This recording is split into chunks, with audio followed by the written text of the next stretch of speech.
Ikaw, Toxir, alam ko kung paano ka sa pamilya mo, sa kapatid mo, sa airmat mo, sa airpat mo. Ina-admire ko yan sa'yo. Alam mo yan, beautiful souls. At lagi ko kayo iti-treasure. Nandito kayong dalawa. Trending ngayon sa social media. Naging usap-usapan ngayon ang issue. Dahil ayon sa mga netizens, si Jillian Vicencio umano ang naging dahilan ng hiwalayan ni Daniel Padilla at Catherine Bernardo. Hindi din nakaligtas sa mga haka-haka ng mga netizens si Andrea Brillantes na kung saan nadawit din ito. Samantala, tinanong naman ni DJ Jeho si Jillian Vicencio sa isang interview noong Setyembre. Tinanong siya kung ano ang masasabi niya tungkol sa tsismis na nalilink umano sa kanya si Daniel Padilla. Pero gaano nga ba katotoo ang chikang hindi raw si Andrea Brillantes kundi si Jillian Vicencio ang third party sa hiwalayang Catherine Bernardo at Daniel Padilla?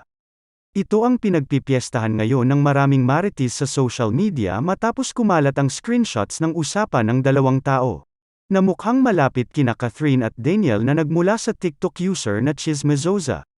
Sa nasabing screenshots, kini-claim ng isang tao na may kaugnayan kay Catherine na hiwalay na nga ito at si Daniel, matapos mag-cheat ang huli with Jillian. Pero ang mas nakakaloka, kaya raw nahuli ni Catherine ang panloloko nina Daniel at Jillian ay dahil ipinagkalat daw ng huli sa aktres na si Sue Ramirez na jots o maliit daw ang pagkalalaki ni Daniel. Chinika umano kasi ni Sue sa aktres na si Sofia Andres ang tungkol sa sinabi ni Jillian. Kaya naman bilang kaibigan, sinabi rin ito kay Catherine. Ani ng netizen, nag-cheat si DJ kay Jillian Vicencio. Tapos mas lumala pa yung issue na ayaw na talaga ni Catherine. Kasi may nakarating sa kanya na etong si Jillian sinabi kay Sue Ramirez na maliit lang titi ni DJ. Ngayon etong si Sue kinuwento kay Sofia Andres, si Sofia tropa si Catherine, sinabi. At sa huli, napagtanto raw ni Catherine na hindi malalaman ni Jillian na maliit ang pagkalalaki ni Daniel kung hindi nito nakita at walang nangyari sa kanila. Sabi ni Kath so meaning may nangyari sa kanila para malaman niyang ganon yung kay DJ, saad ng netizen.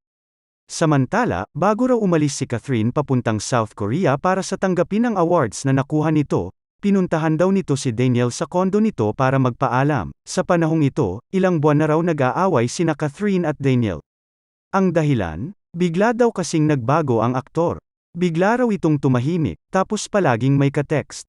Kaya nang pumunta si Catherine sa kondo ni Daniel para magpaalam ay hiningi niya ang cellphone nito para tingnan. Pero hindi raw binigay ni Daniel ang kanyang cellphone na hindi raw normal dahil lagi niyang pinapahiram ito kay Catherine. Hanggang sa inamin umano ni Daniel kay Catherine na maraming cheating na nangyayari sa loob ng kanyang cellphone. Inamin din umano ni Daniel kay Catherine na si Jillian ang lagi niyang kausap. Dito na raw nagdesisyon si Catherine na tapusin na ang lahat. Aniya, sabi ni DJ sa kanya, "This phone has a lot of cheating bal." Sabi ni Kath pag nakalimang bilang ako tapos di mo binigay, hiwalay na tayo.